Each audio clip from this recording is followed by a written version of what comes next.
Quelque chose semble nous dire aujourd'hui que la science n'appartient plus aux scientifiques, la spiritualité aux religions, la pensée aux philosophes, mais à l'humanité tout entière.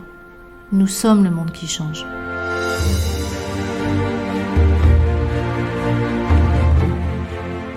Nous sommes le monde qui change, un podcast dont le but est d'apporter un autre point de vue sur la réalité.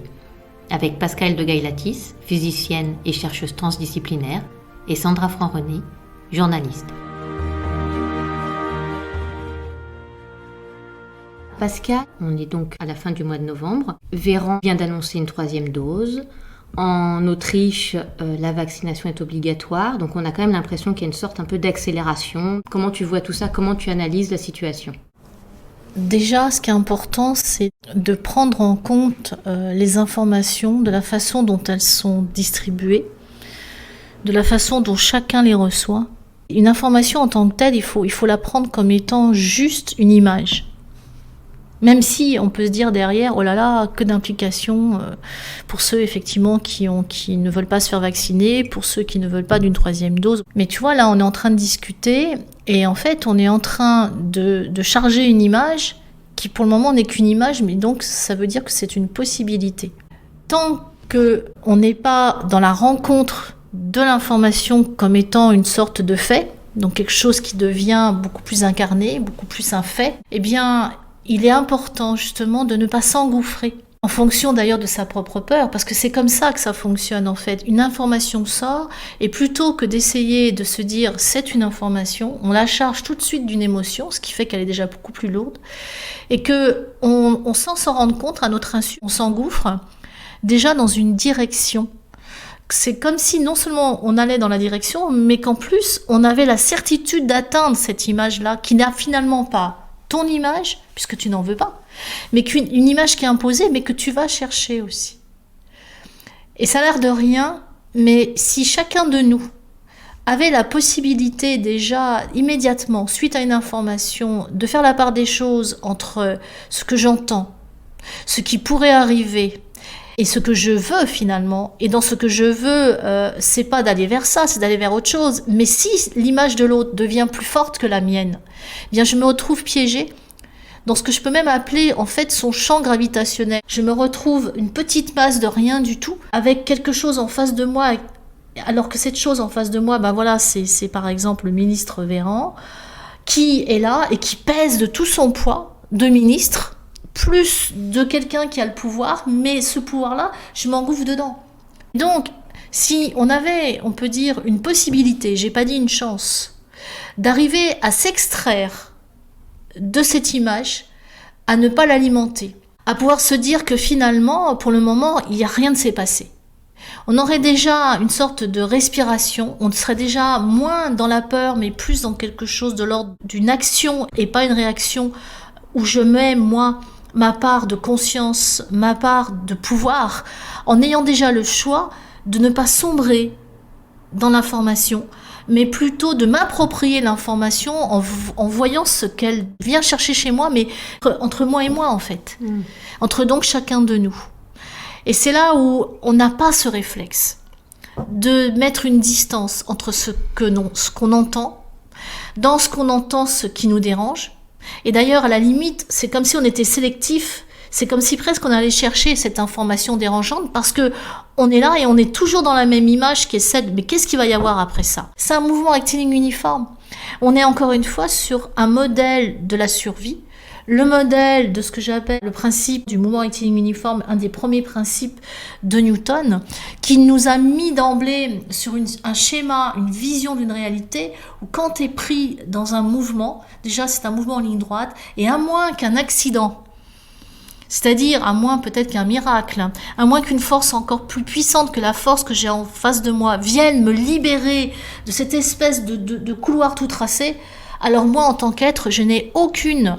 On va mettre ça en tant que chance, alors que ce n'est pas de la chance. Mais je vais l'interpréter comme étant, s'il n'y a pas quelque chose qui me traverse, quelque chose de plus fort que ce que j'entends et donc que lui, eh bien je pourrais pas m'en sortir.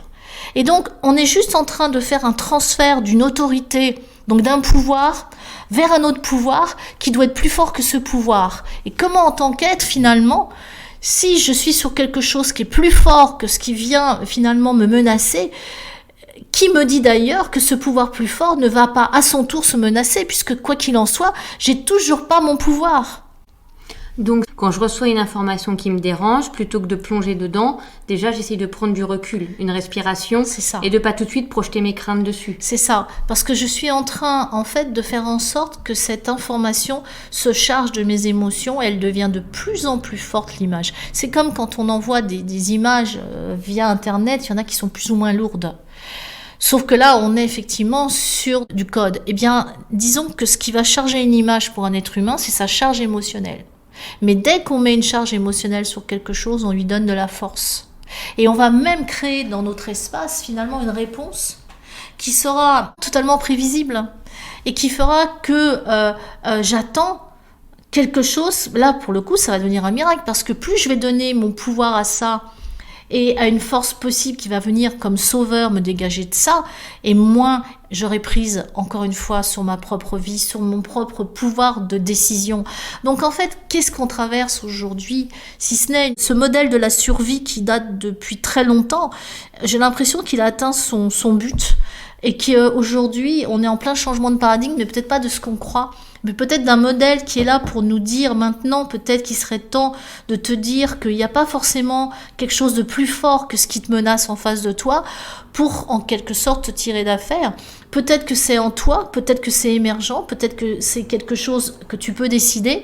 Peut-être que effectivement c'est un choix de ta part dès le départ, ne serait-ce que de ne pas adhérer. Et à partir de là, de te donner un peu d'air pour pouvoir voir qu'est-ce qui pourrait émerger d'autre, mais qui soit pas quelque chose de plus fort, mais quelque chose peut-être de plus, je dirais, inventif, créatif, et pas de quelque chose qui soit réactif. Ok, j'entends tout à fait ce que tu dis, mais il y a quand même une très très grande majorité des gens qui chargent cette Oui, information. oui. Est-ce que le fait que beaucoup chargent de l'autre côté fait qu'à un moment donné, on risque pas nous-mêmes d'être un peu dans la boule de neige, d'être quand même entraîné avec cette charge C'est pas tout à fait la façon d'y répondre au mieux, même si ce que tu dis montre que finalement, en face, il y a plus en plus de gens qui n'adhèrent plus à ce qui est proposé. N'adhèrent plus à la contrainte, n'adhèrent plus à cette espèce de « vous n'avez pas le choix ». Donc c'est plutôt bon signe. Maintenant, c'est déjà ce fait de ne plus être collé sur quelque chose, mais finalement que ça prenne plus, c'est déjà pour moi bon signe. C'est-à-dire que il n'y aurait pas eu si longtemps, si on avait commencé déjà avec ça, cette menace dont tu parles sur l'Autriche, soit tu te vaccines, auquel cas t'es soi-disant libre, déjà, il faut bien comprendre qu'on ne l'est pas, parce que quand on est dans une liberté imposée, c'est déjà pas une liberté. Soit tu te vaccines pas, et auquel cas, tu iras en prison. Il y a comme une sorte de goulet où il y a ce non-choix, mais en même temps, ce qui est important là-dedans, c'est de voir qu'aujourd'hui, il va falloir mettre beaucoup de gens en prison. Parce qu'il y en a peut-être qui vont avoir peur, mais il y en a d'autres qui n'ont plus rien à perdre aussi. Alors la question est la suivante, est-ce qu'il faut arriver finalement pour changer ensemble, collectivement de direction, à ne plus avoir rien à perdre? C'est une question intéressante, elle est ouverte. Moi, déjà, je pense qu'il faut commencer, on va dire, par la base, à savoir que si chacun de nous se donnait déjà la distance nécessaire pour ne pas se retrouver piégé sur une image imposée, cette fameuse image que je prends toujours de Pince-Mi et Pince-Moi qui sont dans un bateau, Pince-Mi tombe à l'eau, qu'est-ce qui reste?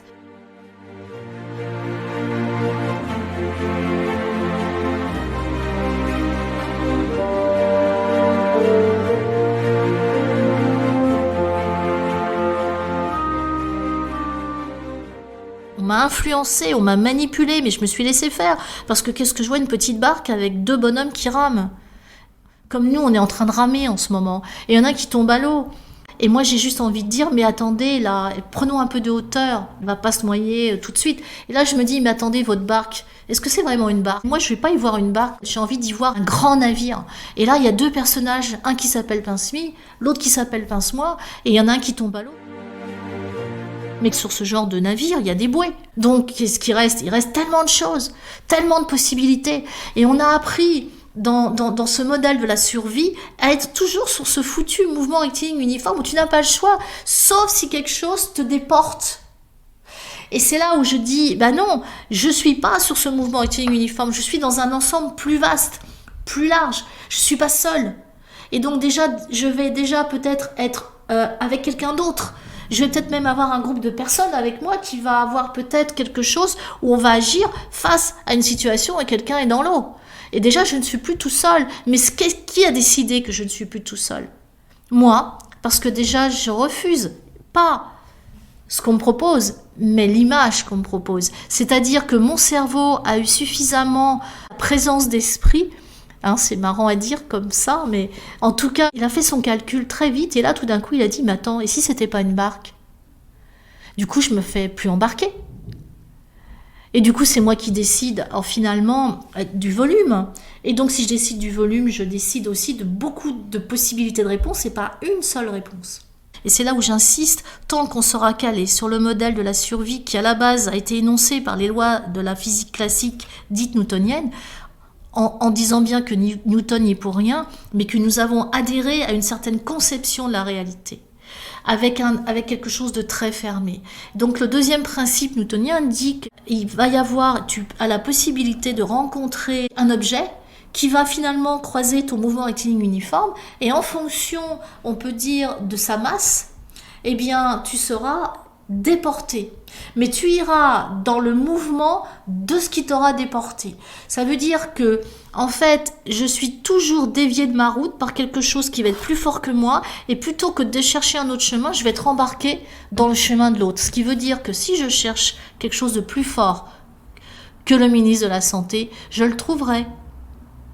Je lui remettrai mon pouvoir, mais il m'emmènera dans sa direction et je recommencerai. Je serai de nouveau quelqu'un qui ne sera pas libre et qui attendra toujours que quelque chose de beaucoup plus fort, de beaucoup plus large vienne finalement le tirer d'affaire. Et qu'est-ce que c'est que de tirer d'affaire si ce n'est de sortir d'une espèce d'habitude de la matière ? De toutes nos habitudes. Ce qui est intéressant dans ce qui se passe, c'est que ça nous a repositionnés sur tellement de choses. Justement sur nos essentiels. Alors on nous a mis un modèle d'essentiel, mais clairement, et très peu de personnes l'ont suivi. En fait, personne n'a décidé à la place d'une autre personne quel était son essentiel véritablement, même si on a eu l'impression que... Et là, c'est ça qui devient intéressant, c'est que à partir de là, si je ne cherche pas à répondre à un problème qui finalement n'est pas le mien, mais qui est celui qu'on m'impose, parce que si c'était mon problème, déjà je le traverserais comme une sorte d'évidence, mais il ne me serait pas imposé. Mais quoi qu'il en soit, quand on cherche une solution à un problème, on ne fait que de reculer le problème pour chercher une solution de plus en plus sophistiquée pour résoudre un problème. Je suis toujours sous le mouvement rectiligne uniforme. Alors que si je cherche à me déconnecter du problème, et là par exemple à me dire « Attends, mais d'accord, j'entends cette information maintenant, je suis en train de voir d'autres choses. » Donc je me déconnecte de ce que l'Autriche va... Alors peut-être, voilà, je ne suis pas autrichienne, j'aurais peut-être une autre façon de réagir, mais je ne crois pas parce que il y a toujours une respiration avant une décision. C'est dans cet instant de respiration qu'est la meilleure décision. À partir de là, c'est juste en train de dire « Attends, t'emballe pas, ne réponds pas tout de suite. Arrête d'être dans une action-réaction, sois plutôt un peu plus proactif. » C'est-à-dire, essaye d'élargir le champ des possibles. Et moi, dans le champ des possibles, je vois qu'il y a plus de gens qui se posent des questions. Je vois qu'il y a plus en plus de gens qui se disent, quelle que soit leur vision même d'avant, d'être en train de modifier leur vision en se demandant s'il n'y a pas quand même un problème. Mais qui n'est peut-être pas le problème de se retrouver à payer une amende ou enfermé en prison. Que le problème peut-être, c'est qu'il n'y a pas le problème. Et qu'il n'y a peut-être pas le problème qu'on essaye de nous montrer. En tout cas, on se pose des questions sur ce foutu problème. Et du coup, il arrive en ce moment, quand même, massivement, par rapport à ce qu'on a eu au départ, des visions d'autres façons de procéder. Et on en voit de plus en plus. On n'en avait pas l'information. On a bien compris en tant que simple citoyen qu'il y a une différence entre un traitement et un vaccin. Je ne suis même pas en train de dire que ce n'est pas un vaccin. Je suis juste en train de dire, mais jusqu'à présent, quand il y avait un virus ou quand même on sentait on attrape un microbe, la première des choses, c'est qu'on cherche un traitement. Comment se fait-il que tout d'un coup se réduit la fenêtre des possibles ? Personne n'est responsable de la façon dont on traite l'information et la réalité. Pas un ministre, pas quelque chose qui est l'ordre d'une autorité, mais la façon dont nous laissons les clés dans les mains de cette autorité.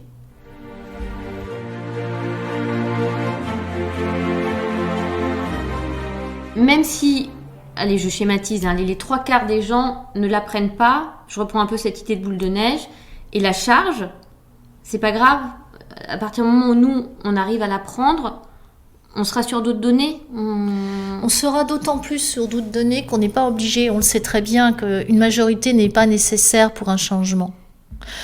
Je pense que ce qui se joue aujourd'hui dépasse l'entendement. On est sur le modèle de l'absurde. Qu'importe. C'est en train de nous dire que les dés sont en train de changer. D'ailleurs, on a même carrément changé les dés, on a changé les règles du jeu, voilà. Mais c'est plutôt pas une mauvaise nouvelle, en fait, parce que on ne pouvait plus continuer comme ça. Alors, il y a des choses qui ont l'air d'être très contraignantes, voire menaçantes en termes de liberté, mais c'est à nous de nous approprier la façon dont nous nous sommes laissés enfermer dans ce modèle très destructeur pour l'être, effectivement, mais en même temps, puisque nous devons changer tout. Mais je ne crois pas que ce sera par la destruction non plus. Hein. Je pense que c'est pour changer la façon dont on réagit, dont on pense, dont on voit la réalité. Ça me paraît fondamental à tous les niveaux.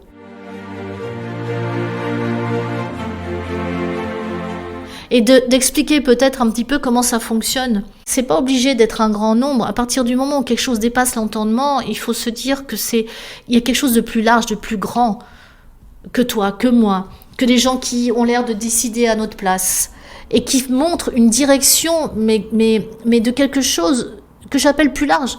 Alors, je parle pas non plus d'un pouvoir obscur, je parle pas d'une destinée, je parle juste d'une réalité ensemble, d'un collectif qui, peut-être d'une manière très inconsciente, veut arrêter de changer la façon dont il s'est déployé jusqu'à présent. Encore une fois, sur le modèle de la survie. En fait, on arrive à un paroxysme de situation, à un point culminant. Et donc, on sait très bien qu'à partir du moment où on arrive à un sommet de quelque chose, il y a quelque chose qui finit toujours par redescendre. Lors d'une précédente conversation, tu évoquais la foi. Oui. J'aimerais bien qu'on revienne dessus parce que je pense que c'est quelque chose d'important en ce moment. La foi est quelque chose d'important, la foi est quelque chose de très personnel, la foi est quelque chose aussi de très intime, donc moi je pense, donc elle ne s'explique pas forcément, elle se ressent.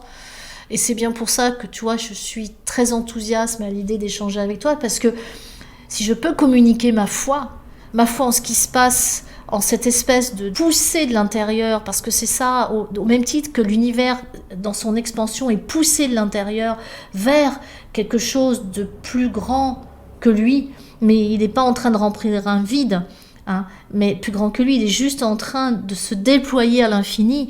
Eh bien, je ne pense pas qu'il y ait justement quelque chose qui va vers sa destruction. Donc tu es plutôt optimiste. J'ai la foi, c'est ce qu'on peut appeler la foi.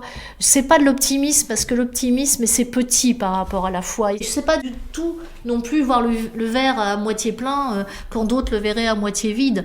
C'est quelque chose de beaucoup plus profond, de beaucoup plus fort que ça. C'est quelque chose d'ailleurs qui nous porte. Quand on l'a, on se pose même pas la question. C'est quelque chose de l'ordre d'une conviction, de quelque chose de très intime. Et j'ai pas de démonstration à faire parce que ça serait pas de la foi.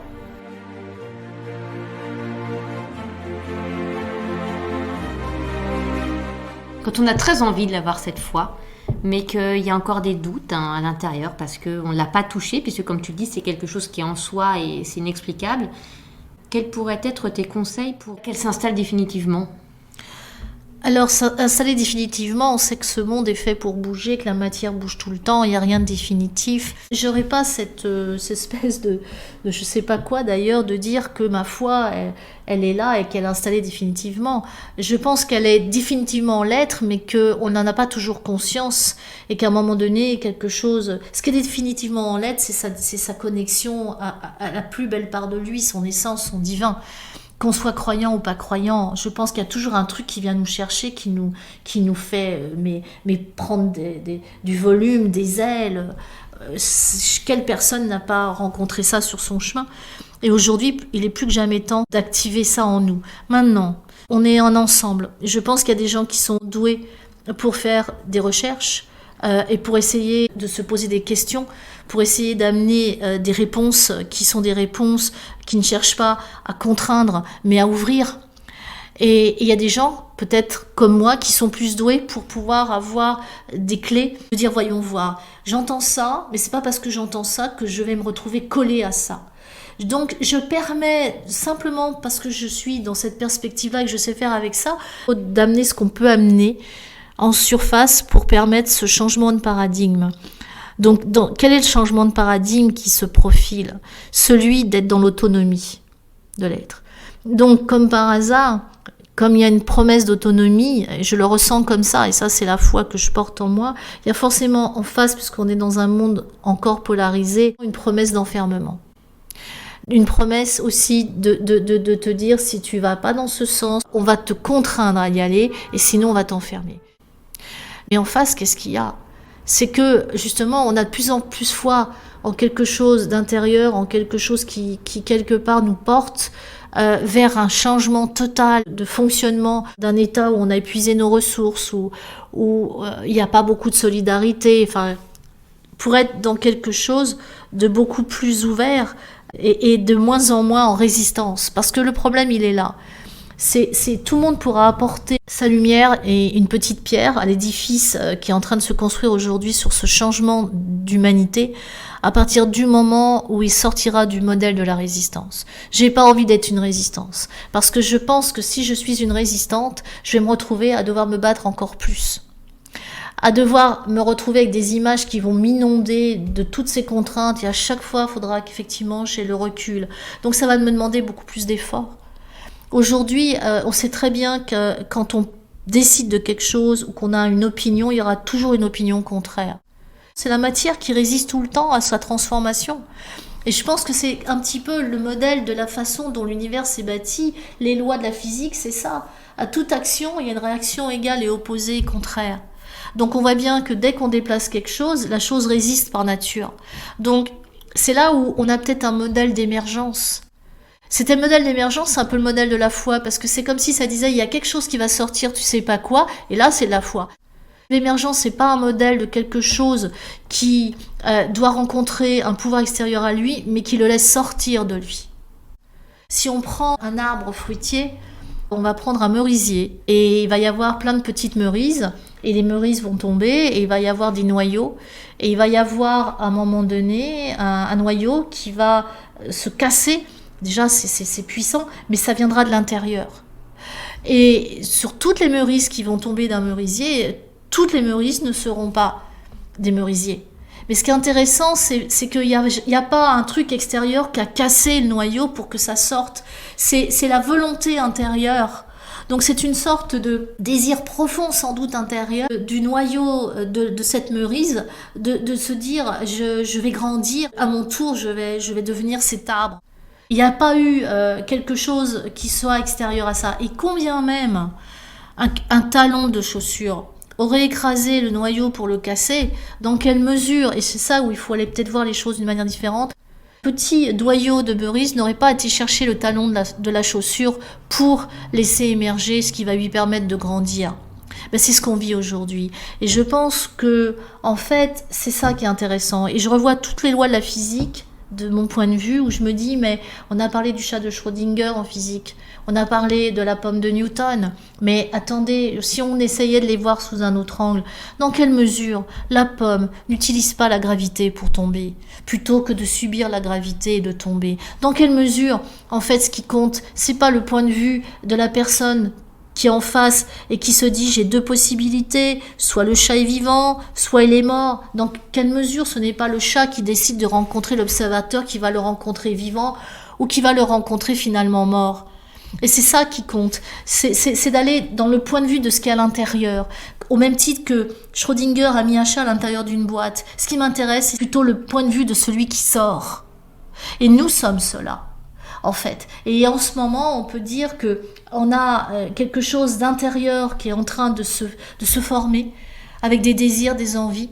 Combien de jeunes aujourd'hui, pour qui c'est douloureux en ce moment, mais finalement n'ont plus peut-être pour vocation de faire des études pour arriver à bâtir quelque chose à partir d'un diplôme et d'avoir une voie tout tracée et de monter en hiérarchie. Je pense que les jeunes aujourd'hui ont envie d'autre chose. Et pourquoi pas d'arrêter, de partir ailleurs, de revenir, d'explorer le monde, plutôt que d'être en réaction du monde. Donc pour conclure cette interview, si je traduis un peu tes propos, là, ton conseil, ce serait vraiment en ce moment de s'écouter, d'écouter ce qu'on a vraiment profondément envie de faire et de le laisser émerger. C'est pas loin. On est habité d'images à l'intérieur de nous qui vont nous donner des envies de projet, des envies de voyage, de rencontres. Ce sont des images qui sont des images totalement saines. Ce sont des images qui viennent d'impulsion. Et ce qui est important face à des images aussi dures, imposées, qu'on va chercher malgré tout, peut-être parce qu'on manquait d'imagination aussi, peut-être parce qu'on fait beaucoup de films aussi de destruction, et là on y est, eh bien c'est de nourrir ces images et de continuer à poser des actes et pas des choses en réaction pour aller vers ces images qui montent d'une manière totalement naturelle, au même titre que ce qui va sortir du noyau d'un arbre fruitier et sa vision de ce qui deviendra en fait. Et donc, par contre, la différence entre ce noyau et moi, ou une personne, c'est qu'il n'y a pas la notion de mental, donc de doute. Il y a quelque chose qui est là et qui va à tout d'un coup s'orienter vers quelque chose de plus haut. Alors, la période est-elle propice en ce moment à l'introspection ? Est-ce que c'est important en ce moment de se recentrer un petit peu sur soi pour s'écouter, pour laisser jaillir ? L'introspection, en même temps que l'introspection, se poser des questions quant au sens de tout ça, ne pas se laisser entraîner par une seule et unique voie, c'est impossible. Il faut savoir quand même que notre réalité existe parce que d'autres réalités sont possibles, sinon elle n'existerait pas en tant que réalité unique. Une réalité unique, ça n'existe pas. De là où la matière se construit à partir justement des atomes, des particules élémentaires, pour qu'une réalité existe, il en faut forcément beaucoup, et on appelle ça effectivement la potentialité. Et tout d'un coup, il y a une réalité qui s'effondre, donc ça veut dire par là qui s'incarne, qui se met à exister, mais parce qu'elle était en quelque sorte au milieu de plein d'autres possibilités. Donc nous pouvons envisager ensemble de se dire que certes, ce qui a l'air d'être une impasse aujourd'hui, qui a l'air d'être quelque chose d'horrible aujourd'hui, d'être privé de liberté, d'être menacé, c'est du chantage. Eh bien, c'est une vision, une définition, une possibilité peut-être proche de nous, mais ce n'est pas pour autant notre issue. Et je suis convaincue que tous ces gens qui sont là et qui ont des projets sur beaucoup de choses, sur le local, sur le fait d'avoir commencé à être dans l'action de beaucoup de choses, en termes, on en entend beaucoup parler, des petits groupes qui se mettent ensemble, qui construisent, qui s'associent, qui sont dans une forme de solidarité, qui s'éloignent d'ailleurs souvent des grandes villes, parce que justement c'est plus difficile. Et là on se coupe peut-être de la télé, on se coupe peut-être de pas mal de choses, on est peut-être en train d'être beaucoup plus sélectif aussi. Alors on n'est peut-être pas aussi massif, mais clairement c'est aussi puissant. 10 à être dans une donnée de liberté, sans penser à se dire que demain ça sera pas possible, sont beaucoup plus performants que 1 million, et oui je vais jusque là, complètement enfermés dans l'idée qu'ils vont se faire broyer.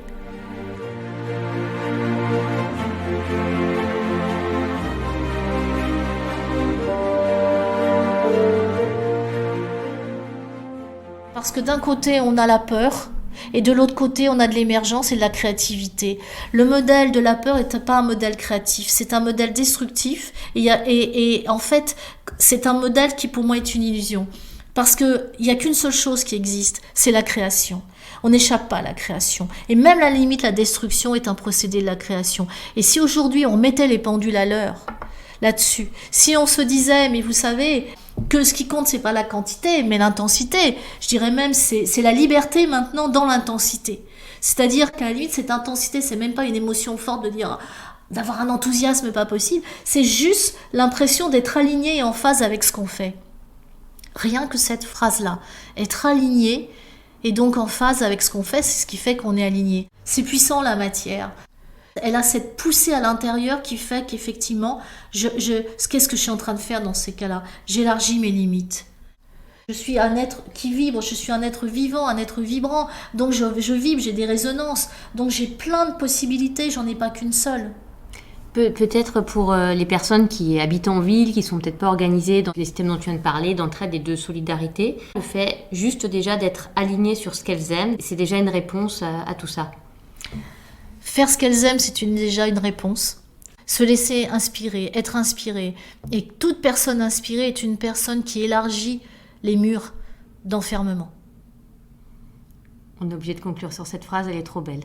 Merci. Merci Pascale. Merci à toi.